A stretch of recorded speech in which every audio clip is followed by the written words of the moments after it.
What's up, guys? Mason the Brock Henderson here, and oh yeah, you can bet we're going to talk about this one. Um, yeah, not excited at all for the Club World Cup now because we're losing that. If we can't even take on a League One side at home, we're for sure not going to be able to take on some of the best teams around the world in other countries. Even though they're not as good as Europe, still better than League One, you know. So yeah, let's talk about it because I mean it probably is the most embarrassing performance out of any of the three Premier League sides to play so far. Because you look at Man U, yeah, I mean losing to Middlesbrough is bad, but Middlesbrough a championship side and a pretty good championship side as well. West Ham probably the most embarrassing when you consider the strength of the team they're facing. You know, National League North side probably should be handling them well, but they're playing away from home. And sometimes those non-league sides can have some really shoddy pitches that makes it difficult to play for these top level clubs that are used to playing on nice pitch, very smooth surface, all of that. So you could say that maybe that had something to do with it. For us, we don't really have an excuse. We're at home. It's a League One side. We have pretty much our whole first team in, minus, obviously the injuries. So there's no excuse for this. There's no excuse for the performance we saw today. Because it wasn't, Man U at least, they dominated the game against Middlesbrough. They just missed so many obvious clear cut chances. But they still dominated the game and then gave up a late equalizer. From the outset, I mean, we created chances. We had a lot of chances. And once Plymouth realized they could sort of sit back and hold out for extra time, that's when we created most of our chances. But then after we scored, I mean, Plymouth were like, all right, we'll step out again. And we didn't have an answer for it. It's not like they opened up the game and it made it easier for us to play. No, we fell back. And we looked the worst team against the League One side. There's no excuse for that. And what it comes down to is the players on the pitch. Some of the players that were picked today, I don't ever want to see again. So first of all, let's talk about the lineup because we've gone for a back four again. Why? It's not worked for us. We do not have the players to play a back four. We don't. We don't have any defenders that are good in two. Silva is our best defender right now. He's better when he's in the center of a back three. He's not good in two because in that case, he can't be the one that sits deep and reads the game. He's a bit further forward now, and goes over the top. He's not as fast as he used to be, so he's not going to be able to keep up with the pacey strikers. Christensen and Rudiger. Rudiger's crazy. He needs somebody behind him for cover. Christensen steps out too much. Neither of them are good in the back two. Sarr, not even a defender, so don't even get me started on him. So why are we playing with the back four again? With two in the center. Doesn't make any sense. So you've got that. On top of that, you've playing Sarr again, and he's left back. I'll get to him when I get to him. And then you've got Jorginho and Kovacic in the midfield, which, I mean, apparently Conte's not ready today for whatever reason, and then Loftus-Cheek, I know, is injured. So maybe a little hindered there, maybe, two instead of three for whatever reason, instead of having Mount in there. I don't know. I don't know why we would do that, but maybe we're thinking, all right, we'll just have them sitting deeper and then have Mount pushed a bit further forward to help out in the attack. Whatever. The front three, you've got Hudson Odoi, again, on the left side, where he's not done anything recently. He didn't do anything today, so brilliant. We're not learning our lesson there. Ziyech and Mount, don't have a problem with them. And then you've gone with Lukaku again. And he's done nothing to show why he deserves to keep starting. And again today, he showed why he doesn't deserve to keep starting. So this lineup is not good. And then the subs, you bring on Alonso for Christensen, who wasn't great, wasn't terrible. He was not terrible, unlike Sarr, unlike Hudson Odoi, unlike Lukaku in the first half. Those three were absolutely awful. Sarr and Hudson Odoi were not giving us anything down the left. Lukaku was not doing a thing. So why do you sub out Christensen? So now you've gone Alonso at left back, which we know he's not a left back, and you've gone Sarr on the left side behind him. So you've got two very error-prone players on that left side of the defense. And, of course, we saw what happened. right near the end of the game. Thank goodness Kepa made the save. But that comes from that stupid stub at halftime. And then you bring on Havertz for Hudson Odoi. Good change. I don't mind that one. Werner for Kovacic. Somebody's going to have to explain that one for me. Because Kovacic was probably our second best player behind Azpilicueta today. Why the hell are we pulling off Kovacic? Jorginho was getting eaten alive in that midfield after Kovacic came off because he's obviously too slow to keep up with any of the pace that Plymouth had. Because he's slow. We know that he's slow. And you've left him in there alone now. No Kovacic. And yeah, the idea is we're taking out a midfielder to try to get more in our attack. That's fine. But why did you take out our player that was actually making things happen in the midfield? He was working hard, winning the ball back, making things happen on the other side, and you take him off and leave the other one that's too slow to even keep up with a 3-year-old. Why on earth would you do that? So you've made that change, and now we look so much weaker in the midfield. Any ball booted forward, there's a chance they can counter on us because we have no pace in the midfield anymore. And then you bring on Saul for Mount and extra time because Mount got injured, and then Chalobah for Azpilicueta because he got injured. So, I mean, those are just subs you have to make because of the injuries, but we shouldn't be getting those injuries because we shouldn't be going into extra time. We should have had the game won by that point. But you started off with a weak formation, you made subs that didn't help us but hurt us, and we're wondering why, we narrowly escaped this game against Plymouth Argyle of League One. So, I don't know how much of it was Tuchel. I don't know how much of it was his assistant coach because I know Tuchel wasn't there today. But I have to assume that Tuchel gave him some instructions of like, hey, this is what we need to see. This is what I want to see. At least the lineup he probably gave him. And based on this lineup, I mean, we would have done exactly the same thing. We would have had the exact same issues. I don't know if Tuchel would have made better subs, but based on his track record, I would say probably not.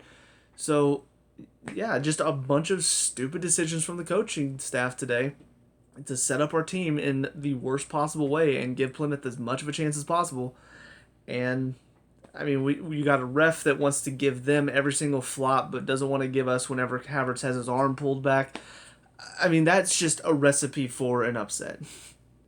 And I'm not going to blame the refs today because obviously our performance was poor. Just like how, Man U fans, they want to blame the handball on the referee, but in reality, they should have had 4 goals by then, and the fact that they didn't is their fault. So, I mean, we can't blame the ref for how many awful decisions he gave today, but it doesn't help. It is frustrating when it's like, okay, we're already playing bad and the referee's bad. It just adds that level of frustration that you just want to take out on the referee because, he's an easy target. But let's talk individuals. So, Kepa, obviously the penalty save was great. And for the most part, he did okay. On the goal, again, though, the problem that still persists is flat foot. And it's a difficult one. I don't expect him to get there, really. I don't expect him to make the save. But what frustrates me is watching him as the header comes in. He plants. He's stepping backwards. He's on his heels now. He's not going to get there, even if it's not tucked away in the corner. And that's what's frustrating watching him, is that he still does this time and time and time again. How many times can you plant, I'm on my heels, I can't do anything? How many times are you going to do that before you realize, maybe I shouldn't plant on my heels. Maybe I shouldn't fall back onto my heels. Maybe I should get on my toes and be ready to make a save. It really is frustrating because it makes him look like he doesn't know what he's doing. And again, I get the fact he's probably not getting there, but at least make the effort. At least get on your toes, push off, get down there. So when it gets there, people can look at that and say, okay, he definitely wasn't going to get there. Instead of you stand still and watch it go in, and people go, could he have gotten there? I mean, I know it was quick, but could he have gotten down to make that save if he had been ready for it? So it's just something that still frustrates me about him. And it's something that it's been an issue since day one at Chelsea. So the fact that it's still here, either the coaching staff is not doing their job in working that out of him, or he doesn't want to work to get that habit out of him. Because he's got to want to work to remove that bad habit. So the fact that it's still here, I don't know who's not catching it, who's not seeing this, but as a keeper coach, I can see the problem, and I've seen it for a couple years now, so it should be fixed by now, and it's not. So it's very frustrating to watch. Um, Espilicueta, like I said, man of the match today for me. Just aside from the goal, I mean, he was our hardest working player. He had a couple missteps here and there, a couple bad passes, but I mean, if everybody worked as hard as Espilicueta did today, we would have won this game 5-0. But the problem is you had only a couple players working as hard as him. And honestly, I mean, he was probably our best striker today, if we're being honest, because I mean, we saw how Lukaku did, and then Werner came off the bench and didn't really do much either. So, yeah, I would say Espilicueta was our best number 9 today, just because he was the most effective at getting on the ball inside the box and having a shot. There weren't many times that I saw Lukaku doing that, so I'm going to dub Espilicueta the number 9 for today, because he was the one that looked hungry to get on the ball and make something happen. So overall, but I mean, it was just a great performance from him. Rudiger today had another one of his crazy games, and I really do feel like, the more I see these games, the more I'm just kind of like, if he doesn't sign a contract... Oh, by the way, contract. The fact that we're letting Espilicueta go, stupid. But if we don't sign Rudiger to another contract, I think there are better options out there than him, because he has games like this where he just does a lot of stupid stuff, shoving in the box. He goes really crazy into some challenges. He steps too far out. He's caught out of position. I don't know, just it's not like he had a terrible game, but he wasn't good today. And there were several moments where it felt like we were very open because of that. And Christensen on the other side also had kind of a lot of those moments where he's stepping way out of position, and now there's a big hole in our back line. So again, I don't know why we went with the back four, because neither of them are set up well for a back four. I don't think either of them play well in that system. But yeah, I don't think either of them played terribly today. I don't understand why Christensen was subbed. I assume it was an injury, because I don't see why you would sub him otherwise, because it's not like he was our worst player on the pitch. I mean, there were 3 other players that were not giving us anything. But, I mean, they didn't really help us in that first half. They didn't keep the attack from the attack from Plymouth from really threatening us. There were too many moments where it felt like anytime Plymouth did get out and they did step up a little bit and counter on us, it wasn't that Christensen and Rudiger did such a great job of defending that they just didn't have a chance. They did create a bit of a chance. They did get down the field and look dangerous for a second. So, and I know without Silva today, it's going to be a bit more difficult, but I mean, you've got Chalobah, you've got Espilicueta, you can go with the back 3 today. So the fact that they didn't doesn't make any sense to me. I feel like that's what really hurt us today, is just that lack of organization, because we don't know how to play with the back 4 right now. We don't have the players for it. So I think they were really hurt by that. Sarr. I remember talking about the last game I saw him. I don't remember which one it was. May have been the... who did we play right before the break? Who was it? I don't even remember who it was now. Wasn't that great of a team. But whoever we played right before the break, I think it may have been Tottenham, possibly. I think he played in that one, and he played left back in that one as well. And I just remember thinking, he was okay. Like, for the first game, I don't think he hurt us. He didn't help us at all. Very similar to Saul and how he's come along. It was just the first game that I remember thinking, I didn't hate him today. I didn't not want to see him on the field today. And that's good. Like, it shows he's getting better. But today was a huge step back. Today was back to the feeling of, I don't want to see Sarr ever again. And it was already feeling that way before he gave up the penalty. So the penalty just kind of nailed the nails into the coffin and said, no, he's done. He should never play again, because he already had a bad game. Like, the penalty, if you just take that one moment out, I still wouldn't want to see him again for the next few games, because he was awful today. I mean, on that left side, he had so many moments where it just felt like he has no clue what he's doing. He is lost. He doesn't know what to do with the ball. Defensively, he's out of position. So many moments of that. And then you bring on Alonso and push him behind Alonso, and now both of them are struggling to really connect, because Sarr, his positioning is terrible. Whenever we have the ball, Alonso's looking for a drop, and Sarr, for some reason, is hiding behind the player that's pressuring Alonso, not giving him any help. Defensively, he's just not good. He's okay when it comes to tackling for the most part, but I mean, it's not like he's very good at winning the ball out of the air, or in a one-on-one situation he's always going to win that ball. Like, there are several moments where it feels like he loses the situation and he loses his man and he doesn't know what's going on around him.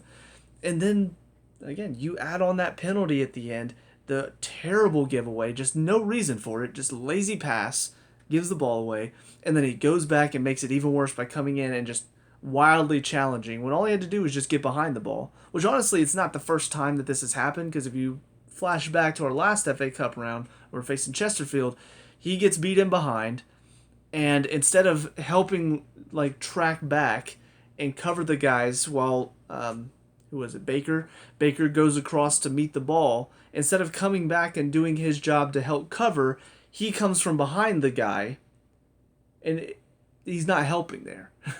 Like, all he does is just make it to where the guy can't cut it back.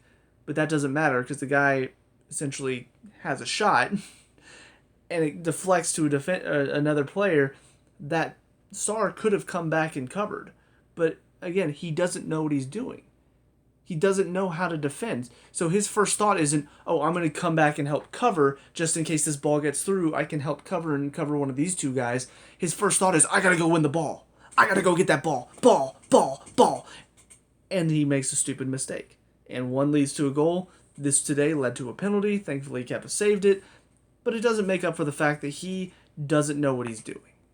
He really doesn't. He's not a good defender. I don't know why we bought him. I don't know why we brought him in when we had so many other good young defenders like Tamori and Zuma and Clark Salter.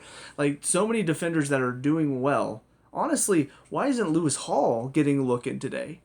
Because he was fantastic against Chesterfield, and we haven't seen him since. So why isn't he getting a look in today in a game where, we could use some young players to bring up the pace a bit and bring up the energy levels? Because right now I'm looking at all these players, and a lot of them, their energy levels are they're shot. So I really don't understand why Sarr is seeing the field today. And if he sees the field again at all in the Club World Cup or when we get back for the Premier League, I don't know. It's going to be really hard for me to get behind Tuchel if he plays him again, because there's really no reason to. Into the midfield, another Jorginho performance. Slow, dull, giving the ball away in the midfield. Passes occasionally are great, but most of the time are terrible. So, third place for Ballon d'Or, guys. Jorginho. The ultimate overrated player. And then Kovacic, like I said, second man of the match for me today, just all over. Making things happen. Final third, it still has that finishing issue where you feel like he should be scoring more with as much talent as he has. But he was our most creative force today, and he was working hard both sides of the ball. I don't understand why he was subbed off, because he was making things happen. So, into the three behind Lukaku, Ziyech was another good player today. Unfortunately for him, he was hindered by the fact that a lot of his crosses didn't look like good crosses, because the striker that's in there is not making them look like good crosses. Like, they are dangerous, but unfortunately nobody's making a run onto it because Lukaku would rather sit around with his thumbs up his ass. So, they're not turning into anything, but the ideas are there, the creativity is there, and the crosses, they have a good look to it. Good arc, good curve on it. Just unfortunate that, again, today we didn't have a striker.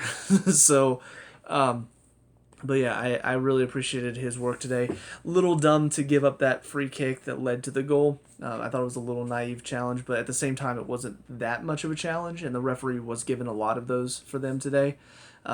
So can't really fully blame him for it, but just maybe be a little bit smarter whenever you're going in. Know that they're going to be looking for it, and know that sometimes these referees in these FA Cups, there is a feeling of, I can have an effect on the game. Like, there are some referees that I do think have that sort of subconscious thought of, I want to be important. And so they are going to be willing to sort of give a few more, maybe a little more lenient calls to the underdogs, because they want to feel like they had an effect somehow. So just that would be the only thing I would say for him today to think about going forward. Mount, his work rate was great today, but again, I feel like the standard of finishing that he has set for himself, unfortunately, he let himself down again today. Several moments where he should be putting in a good cross or he should be having a good shot, and it's just not coming off for him. Whether he's hitting that first defender, whether it's just wide, whether it's too overhit. He's a player that I know is better than what we're seeing right now. At least quality on the ball wise. His work ethic has always been great. It's something that keeps him in the team even when he's not finishing. But right now what we need is the finishing. So we need him to get that side of his game back because right now we're missing it. And then Hudson Odoi, I mean, he's on the left side again, so maybe that's why he's having these awful games. But another one that just completely not unavailable, completely useless. Like, just nothing from him. Anytime he drives down the line, I'm not expecting us to get anything out of it, even a corner. Most of the time, he just takes a bad touch and it goes out for a goal kick, or he has the cross and it hits off the first defender, hits off of him and goes out for a goal kick. I just never expect anything to happen whenever he's driving down that left side, because the only option that he has is to cut it back on his right, and most defenders are ready for that because they know he doesn't have a left foot. If you watch even 5 minutes of Hudson Odoi's game, you know he doesn't have a left foot, and he doesn't have the ability to turn like Ziyech can. Ziyech, he only has a left foot, but he's very clever at driving down, making it look like he might go outside the left foot, but then cutting it back to curl it inside the left foot. Hudson Odoi, he doesn't have that ability, and he doesn't have the cleverness to make it seem like I'm about to send something in to cut it back onto a stronger foot. Most of the time, he's very obvious that he's about to cut it back. The defenders read it. They body him off the ball. They win it. And that's just been his game for the past several games because they keep putting him on the left side. So I don't know why. I don't know why he continues to see game time if he's going to keep playing on that left side, but he's just not giving us anything. And you combine him and Sarr down that left side, we were so creatively lacking in that first half. And even in the second half when Alonso came on, I mean, there was a bit more creativity because of Alonso, but there still wasn't much. They weren't really connecting very well. It's not a good combination to have. So, and then Lukaku. I don't know if I've made it apparent or not yet, but I hated his performance today, and I hate the fact that he's making so much money off of us when he'd rather be somewhere else. And he can say what he wants about, oh, they're not playing the way I want them to play, and they're not playing for me. First of all, it's a team sport, so who cares if they're not playing to suit you? You should be playing a way to suit the team. I mean, I don't know if you know this, Lukaku, but it is a team sport. And there's no I in team. It's T-E-M. No I in there. No Lukaku in there either. If you keep these performances up, of course, I say that, but he's had these performances. He's been playing like this for the past couple games, and he still plays. And he's still there. And he's still giving us nothing. And he's so bad that he's even assisting the other team. I mean, have you ever seen a striker who is as tall and as strong as he is get so easily just bodied off the ball so the other team can score? I mean, he jumps up. I don't know if he misjudged it or if the defender that scored just kind of went, just kind of gave him a little, all right, you go there. I'll be on the end of this cross. You can step that way. But, there's just no fight. Nothing that made me think, okay, yeah, he's going to try to beat this defender. The defender just gets in behind him and easily has a head in because he missed the ball.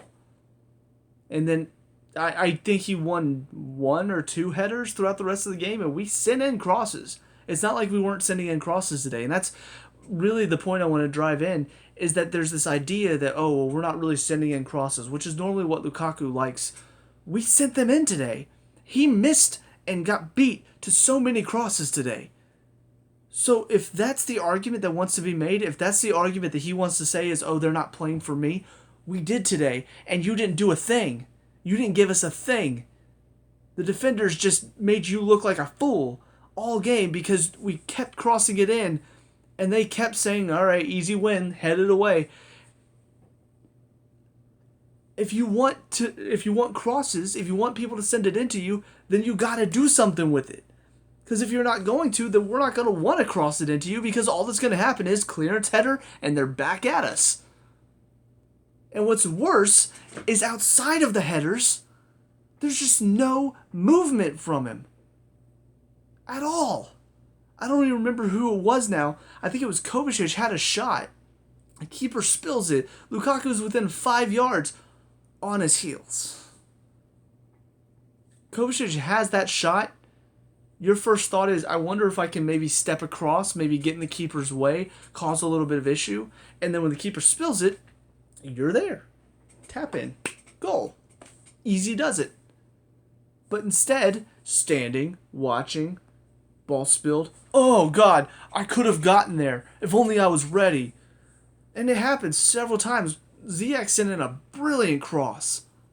I mean, it was one of those that I remember Willian used to send in on his corners all the time, from from our left side. On his right foot, just whip that in toward the back post, and people make a run onto it. If nobody gets a touch on it, it just curls in that back post. If somebody does, there's a good chance it's going in. Ziyech did that. He took it inside, left-footed cross toward that back post. Lukaku is there and doesn't move a muscle. I'm sorry, he did move one muscle. He moved it a lot today. He gave that a lot today because there were a lot of good ideas that he didn't get on the end of. So he's like, good job, guys. That was good. I'm sorry. I'll do better next time. And then he didn't do better next time. So he gave it again. I swear, I really wanted to just cut his thumb off. So it's like, stop. Don't give the thumb up. Because you're not... Stop giving them a thumb up. I'll give you a thumb up. Oh, man. But it was just... I don't understand. From somebody who so desperately wants the team to play for him, we gave him so many opportunities today. We gave him so many chances, and he was just immobile. That's the best word I can think of. He was immobile today. It was absolutely terrible. Oh, man. So, subs. Alonso came on, and like I said, he didn't really bring much else. He's been in a bad run of form recently. His attacking quality has just not been up to scratch, and his defensive quality has never been great anyway. So, I mean, it's one of those things where when he's not attacking well, when he's not finishing, he doesn't look good. When he is, he looks fantastic, but unfortunately when he's not finishing the defensive side of his game, it becomes more highlighted because that's something that he already doesn't do well. But it tends to be covered up whenever he's scoring. And then Havertz came on for Hudson Odoi.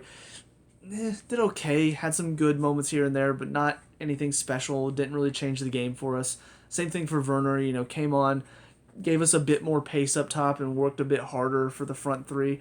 But unfortunately, just the quality wasn't quite there, and there were several moments where, and this is kind of typical for Werner's game, unfortunately, the quality isn't there in that final third and give away or lets the defender come in whenever he should have easily been there and, had the shot or whatever. Just unfortunately for both of them, I felt like there should have been a bit more quality. But they both came on with some decent energy, which also, I mean, with the fact that Plymouth were starting to sit back more in the second half, their energy also brought a bit more of our attack, and it gave us a bit more control over the game in general. And then the final two subs, Saul, I don't remember much from him. I do remember a couple moments. There was one, he came sliding in when he didn't really need to. He could have just stood the guy up. And then there was another one where Espilicueta stepped up. The guy played it behind him, but it was a really bad pass, and Saul was right there. But he didn't step to it. And when he did, he didn't really go in with force. He just kind of went in, leaning back a little scared. And so the guy just kind of went through and took the ball off of him, even though Saul was there a good full second before he was. So yeah, just still not much from him. When I look at him, I think he's another Barkley. He's another player. He's another Bakayoko, another player that's not going to help us, probably going to hurt us. So the fact that we have him and we've got so many other talented midfielders that we could have here, like Gallagher, like Gilmore. If we could just spend the freaking money, we could get Rice in. I just don't understand the need for Saul, honestly. And then Chalobah came on, and he was just there for a bit more defensive cover. Like I said, he replaced Espilicueta, who was injured. So, Yeah, I mean, all in all, it's a terrible game. It's a terrible way to come back from the international break, especially after we had such a good, solid performance against Tottenham right before the break. I really wanted us to come back and, good energy, good fight against a lower side. They're going to come with some energy, but we just put them to bed early, make it nice and comfortable, and then we have some good feeling, some good motivation going into that Club World Cup. But instead, I feel like we're going in like, oh my god, like, oh, this is gonna be rough. This is gonna suck. I mean, we barely eked past League One. What are we gonna do against some of the teams that are top in other countries, or other continents? I mean, I'm not saying again. Obviously, in Europe, the quality overall is better than these other continents, but if we can't do it against a side that's just got a lot of energy and a lot of heart, and we can't do it at our place as well, how are we going to do it against other teams that probably are also going to fight with a lot of heart? Because this is the only chance they get to really prove themselves on the big stage. Because they do it all the time in their own country most of the time. Most of these clubs, they win every single year because there's not a whole lot of competition. So when they come here, this is their chance to play against some clubs that are top quality, top level. The Barcelonas, the Reals, the Chelseas, the Manchesters, all of those clubs, that's their chance to prove themselves against those big ones and say, hey, we're just as good. So they're going to come up with a lot of energy. And based on what I saw today, I don't see any energy in our side right now. Aside from a few players, like Espilicueta, Ziyech, Kovacic, aside from a few of them, I didn't see any desire today to really go out and just take the game by the scruff of the neck and say, this is ours. And we saw the result. Barely eking past them in extra time. So, yeah, I'm just not excited anymore going into the Club World Cup. There was that feeling of, ooh, it's another trophy, but I feel like we're going to have another embarrassing showing here. But I guess we'll see what happens, but that's all for me. So let me know what you guys think down in the comment section below. Or your thoughts on the game today. Let me know what we can talk about, discuss, all that good stuff.